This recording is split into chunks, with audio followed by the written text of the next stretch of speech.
Day 5, we're at the end of our journey now. So we're actually here in the lab with the scientists where they take all their specimens and they're collecting pretty much the whole week, trying to classify, getting ready when they take them back to scripts to put them in their little places.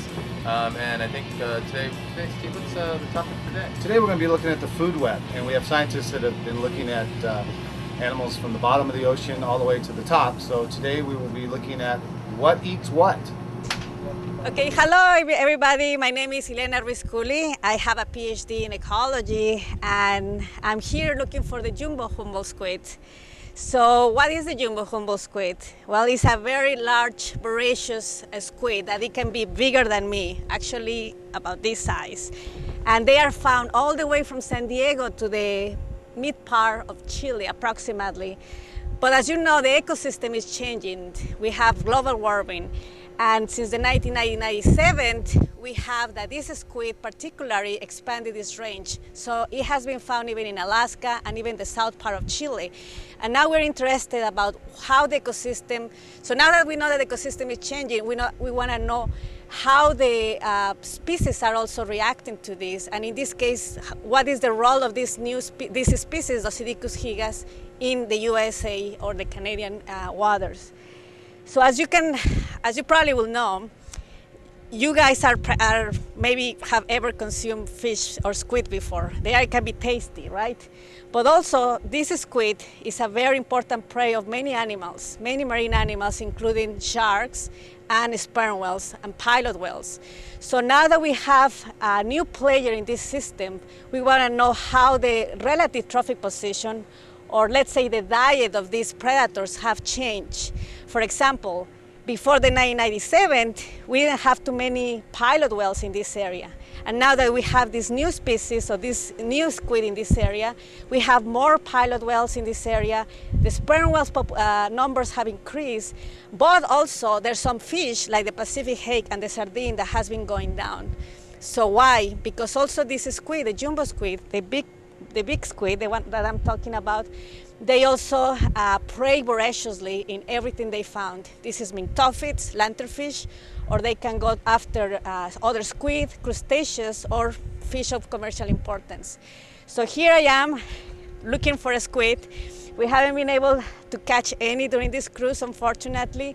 This year is differently. The last year we found many of them all the year around from January to December, and 2008 was the same. So we don't know what's happening. And as I said, that's why we are here. And how do I do that? So there's different ways to do that.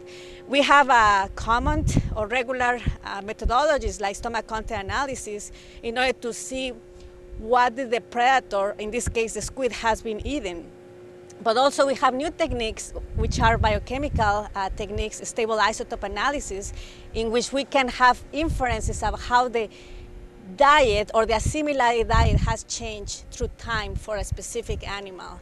And also at the same time, as I said, right now I'm concentrating on a squid, but also I'm collecting samples of marine mammals and fish, and I'm trying to put all the trophic spectrum together, or the food web together, and analyze what happened before 1997 and what happened or has been happening after 1997. I'm interested in zooplankton, which are animal plankton, as opposed to phytoplankton, which are plant plankton. And plankton in general provides a food source for a lot of higher animals, such as fish, marine mammals like whales and seals. And it is really the plankton of the ocean that provides the energy for all the things that we normally think about when we think about the ocean. The amount of productivity in the ocean is determined first by the amount of phytoplankton in the ocean. And then phytoplankton are eaten by the zooplankton, and then the zooplankton are eaten by larger animals such as fish or whales. And if you have a certain amount of zooplankton, you can only support a certain amount of fish. And so studying the zooplankton also gives you insight into how much fish is available and how much the whales can eat. So when most fish in the ocean, they start out as eggs. Not all of them. Some have live birth like rockfishes, but here we're not talking about that. Most fish hatch from eggs, as I'm sure all of us have heard before. Well, their eggs are at the surface layer of the ocean, so that when they hatch, they have really small mouths, and the only type of food that they can eat are are the really small organisms like phytoplankton or other smaller invertebrate zooplankton, and that inhabits the surface of the ocean. So those eggs, when they hatch, they need to find food, they're going to be at the surface. Well, when they start to grow and develop, depending on what species we're talking about, they will start to, we talked about vertical migration, well, they start to move downward in the water column and inhabit whatever depth that they've evolved to inhabit. So every species is a little bit different. If you've talked about niches, then each species inhabits a particular type of niche. Hi, I study an interesting part of the food web. And the food web is largely composed of a lot of predator and prey interactions, but what I study in this case is a matter of symbiotic relationship where no side's necessarily gaining more than the other. They're both working in a mutually beneficial relationship. And this is an interesting thing on the side that I'm studying it, which is the immune system, which is normally how organisms defend themselves. But in the case of, say, as humans do and fishes do, you have little microbes living in your gut that help you digest things. And how the immune system allows this to take place is what I'm really after in this case. So I'm trying to collect the fishes. And then what I do, as seen in the dissection, is I'm taking out their livers, because the liver is a very important part of your immune system. It kind of gives your immune system the ammunition to fight things off. So what I'm after is to see how it uses the genetic code, or how much of the genetic code it doesn't use, to defend itself or not defend itself in the case of these bacteria that it has. Okay, so these animals, being the base of the food chain, are feeding a whole variety of fish, even mammals, whales, seabirds. So this is the first, the primary consumers in the ocean, which are serving for a food source for a lot of other organisms in the ocean. So understanding these populations will ultimately help us understand higher trophic levels. The work that I do provides the information that people who are interested in conservation or understanding the Earth's future really need to know what we have now. And so I've spent my whole career really discovering all the different kinds of organisms that live in the deep sea, or mainly in sediments, so living in muds and sands. And these habitats actually are the biggest habitats on Earth, apart from the open ocean habitat, which is another completely unexplored realm. But the deep sea muds and sands and the animals that live in them are really fundamentally important to how the ocean is actually working. And then the ocean, to me, and for many people would argue, the ocean drives the Earth's climate.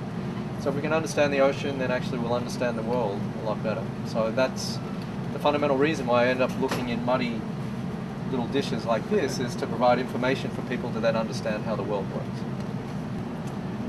Well, the bigger picture is, it comes back to that message, well, we can't understand a system until we know what makes it up. So that's what I see. Really, I'm providing this baseline knowledge, which is what is there, and naming those things and providing data about them. But then other people, ecologists, will come along and they'll say, okay, well, now we know what this species is, and now we study how many there are and how they're interacting with the sediments, how they're interacting with each other. But I interact a lot with ecologists who need someone like me to actually tell them what they're looking at. There's a lot to know that we don't know about squid. This squid is mesopelagic squid. They can be found in the deep ocean during the day about 1,000 meters, even deeper, and at night they come to the surface. And that's why it gives us a very good opportunity to know more about them. So there's not many scientists working on squid worldwide, so we need more scientists. So you guys are interested, this is a good system to work. That's it.